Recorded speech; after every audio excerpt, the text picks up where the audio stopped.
Tyler Jackson of PlaySheetSports.com, and I am in Hico, very scenic Hico, joined by head coach of the Midland Trail Patriots, Jeremy Moore. Jeremy, how are you doing today? Doing great, man. I appreciate you coming out. Absolutely. It's funny. I was at Oak Hill earlier, and I was talking. I was like, man, like that first week, it was cool, and then we got hit today by a heat blitz. Yeah, Really hot. I guess it's kind of a bit of an adjustment to practice today, I imagine. yeah. These kids got it pretty easy last week. This week it's kind of a reintroduction to what August practice is supposed to be.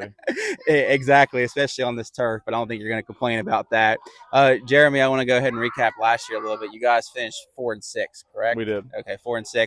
All right. There a lot that you're expecting out of that team. You went in, you had high hopes for the offensive line, the run game, and I know as the season went along, you were a little bit disappointed how it all shook out. Just a struggle to run the ball at times. Turnovers bit you a little bit.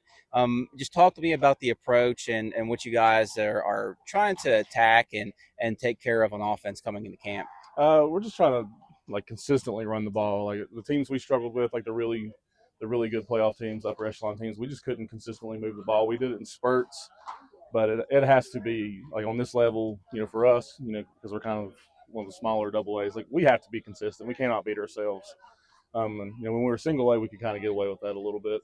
It's just not that way now. So we just really been working on ball security, making sure we know our reads and stuff like that. Just like you said, taking care of the ball.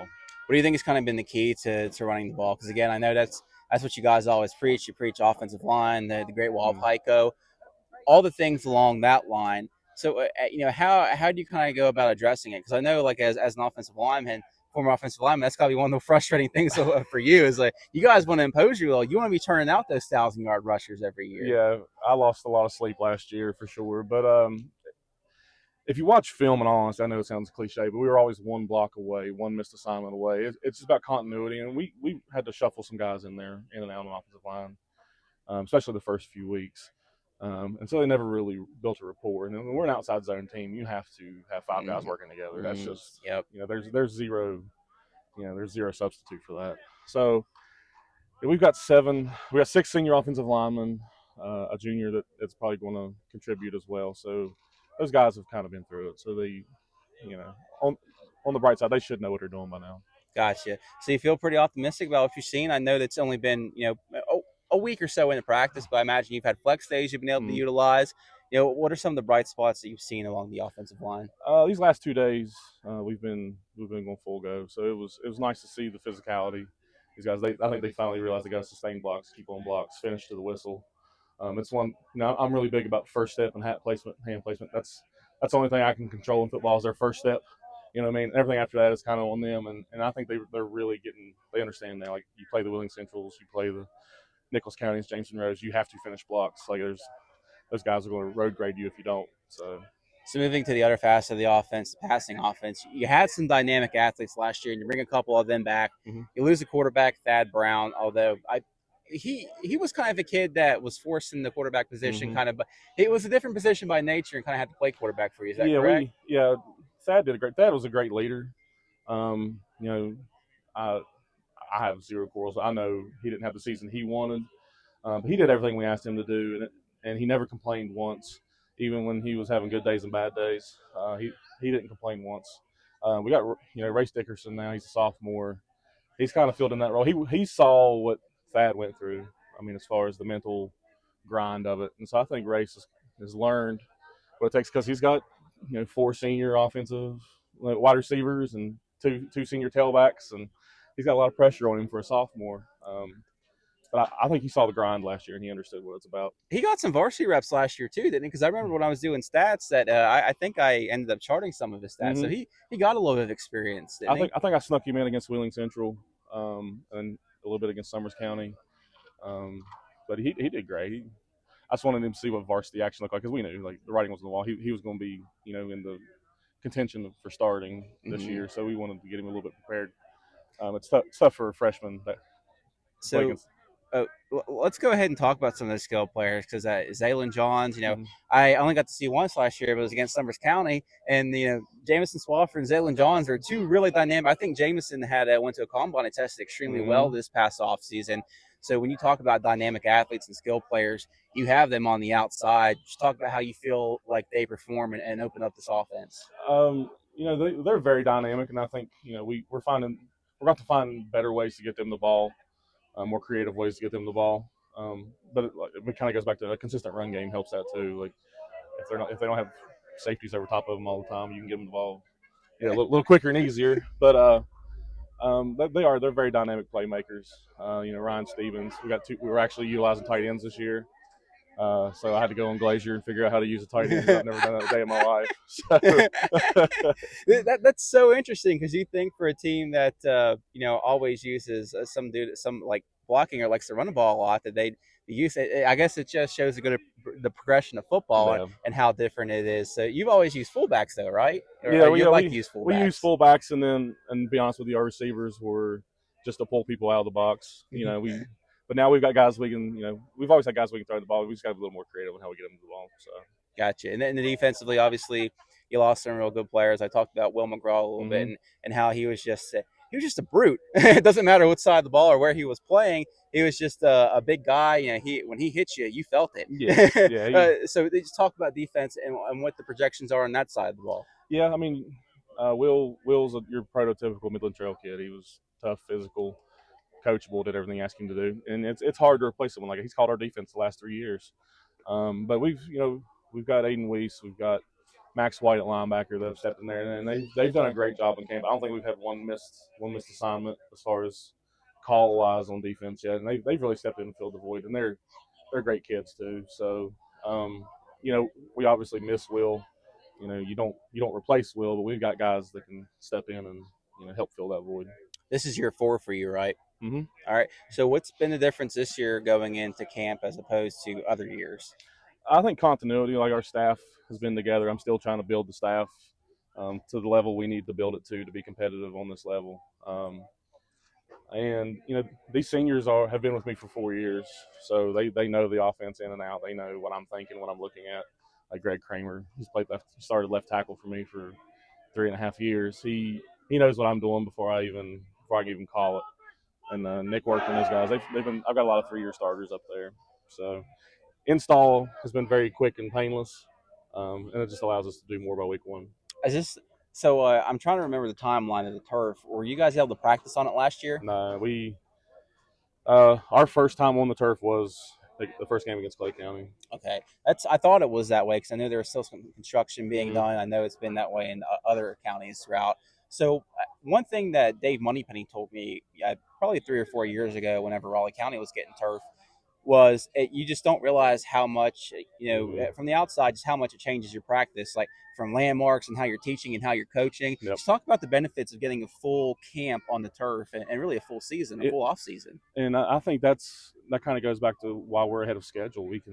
The kids know exactly where the numbers are. They know exactly where the hash is. So when you do your alignments, assignments, and keys, like you have physical landmarks to go by, and that especially for kids that are visual learners, that's what they need. Because football guys, we know I can envision a hash mark anywhere in a Walmart parking lot. You know what I mean? But these guys, they need visual landmarks because if you're practicing on a field that's only 40 yards wide, then you get on a 53 and a third yard wide field, it's a lot different. So it's been a great tool. It's been an asset for sure. Absolutely.